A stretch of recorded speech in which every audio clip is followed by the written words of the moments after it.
Ihe ọgụgụ nzukọ nsọ Katọlik ụbọchị nke 19 n'ọnwa Disemba.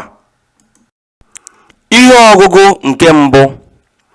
Ihe ọgụgụ ewetara n'akwụkwọ ndị ikpe isi nke 13 malite n'usoro nke 2 ruo na nke 7, bidokwa n'usoro nke 24 ruo na nke 25. Na mgbe ahụ, e nwere onye obodo Zora, aha ya bụ Manoa. Nwoke ahụ bụkwa onye agbụrụ Dan.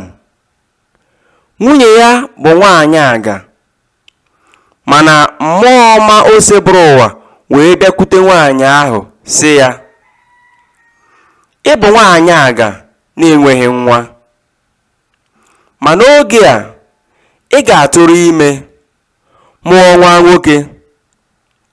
Ya mere, lezie anya ka ị ghara ịṅụ mmanya ọkụ ọbụla ma ọ bụ ihe ọṅụṅụ ọbụla na-aba n'anya, ma ọ bụ iri ihe ọbụla rụrụ arụ.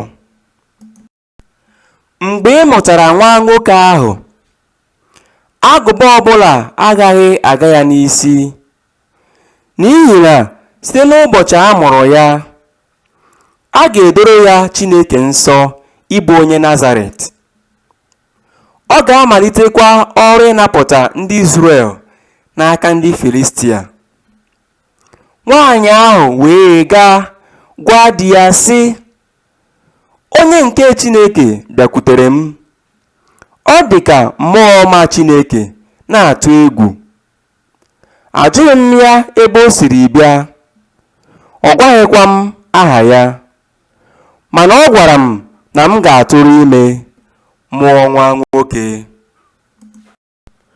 Ọ gwakwara m ka m ghara ịṅụ mmanya ọkụ ọbụla ma ọ bụ rie ihe ọbụla rụrụ arụ, n'ihi na a ga-edoro Chineke nwa ahụ nsọ na ndụ ya niile.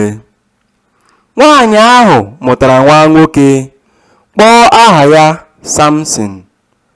Nwata ahụ tolitere, di nwenụ gọzikwara ya. Mmụọ nke di nwenụ wee bido ịkwalite ike Samson n'oge ọ nọ n'agbata Zora na Eshto n'ebe obibi agbụrụ Dan. Okwu nke osebụrụ ụwa. Ekele dịrị Chukwu. Abụ ọma na azịza ya. Azịza ya bụ, "Ọnụ m jupụtara n'otito nke gị ogologo ụbọchị niile. Bụrụ okwute nke mgbaba m, mgbidi aja nke ga-azọpụta m, n'ihi na ị bụ okwute m, nchedo m, Chineke m, zọpụta m n'aka ndị ajọ mmadụ." Azịza: ọnụ m jupụtara n'otito nke gị ogologo ụbọchị niile. N'ihi na sọ gị, Onyenwe anyị, bụ nchekwube m. Onyenwe anyị, echekwubere m na gị bido na mgbe m dị n'okorobịa. Atụkwasịra m gị obi bido na mgbe a mụrụ m.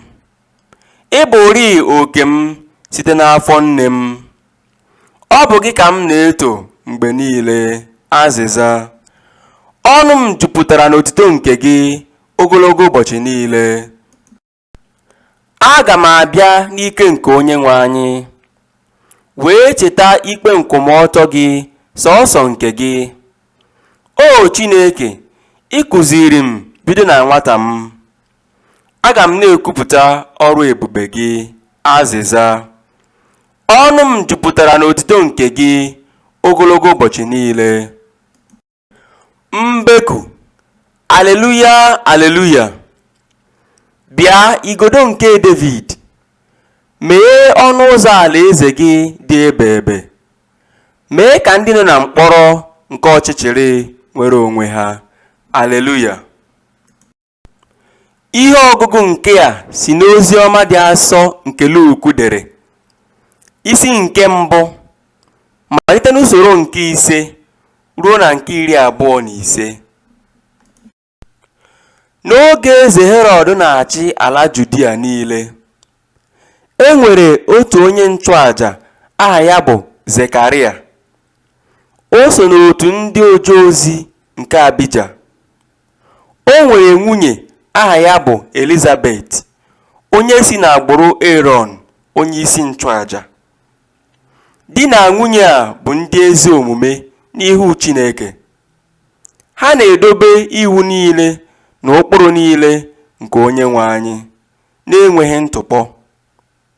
Ma ha amụtaghị nwa n'ihi na Elizabeth bụ nwaanyị aga. Ya na di ya emekwala agadi. Mgbe Zekaraya nọ na-eje ozi n'ihu Chineke oge ndị otu ya ketara ịga ozi, ka usoro omenala ndị nchụaja si dị, ọ manyere Zekaraya ịbanye ebe nchụaja dị n'ụlọ nsọ nke Chineke kpọọ mgbaisi ọma ọkụ. Ọha ndị Juu niile nọ n'ezi na-ekpe ekpere n'oge àjà mgbaisi ọma ahụ. N'ebe ahụ ka mmụọ ọma nke osebụrụ ụwa bịakwutere ya, guzoro n'aka nri nke ekwu àjà mgbaisi ọma ahụ. Mgbe Zekaraya hụrụ ya, obi mmapụ na ụjọ jidere ya. Ma mmụọ ọma ahụ sịrị ya, "Atụla egwu, Zekaraya, n'ihi na anụla ekpere gị. Elizabeth nwunye gị ga-amụtara gị nwa nwoke. Ị ga-akpọkwa ya Jọn. Ị ga-enwe ọṅụ na obi ụtọ. Ọtụtụ mmadụ ga-enwe aṅụrị n'ọmụmụ ya, n'ihi na ọ ga-abụ onye dị ukwuu n'ihu Chineke. Ọ gaghị aṅụ mmanya ọbụla ma ọ bụ ihe ọṅụṅụ ọbụla na-egbu egbu. Ọ ga-ejupụtakwa na mmụọ nsọ ọbụladị site n'afọ nne ya. Ọ ga-eme ka ọtụtụ ụmụ Izrel lọghachi azụ n'ebe Chukwu ha nọ. Ọ ga-aga ịkwadoro di nwe n'ụzọ. N'ụdị mmụọ na ike nke onye amụma Ịlaịja ka ọ ga-eji tụgharịa obi ndị bụ nna n'ebe ụmụ ha nọ, meekwa ka ndị isi ike tụgharịa obi lekwasị anya na amamihe nke ndị ezi omume, bịa kwadobere Chineke ndị nke ya."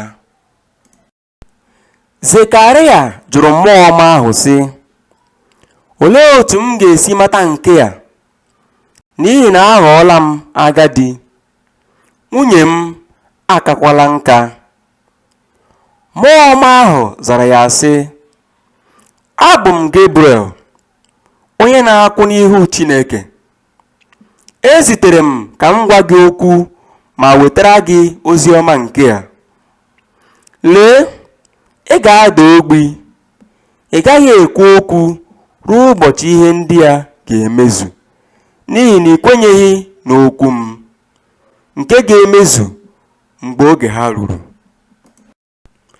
Ndị mmadụ nọ n'ezi na-eche Zekaraya.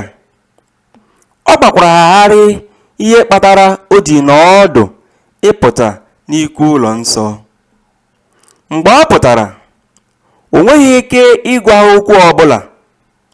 Ha matara na ọ hụrụ ọhụ n'ime ikwu ụlọ nsọ.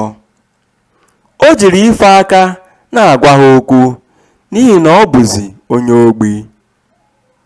Mgbe ụbọchị ofufe ya zuru, ọ lara n'ụlọ ya. Ka ụbọchị ndị a gachara, Elizabeth nwunye ya tụrụ ime.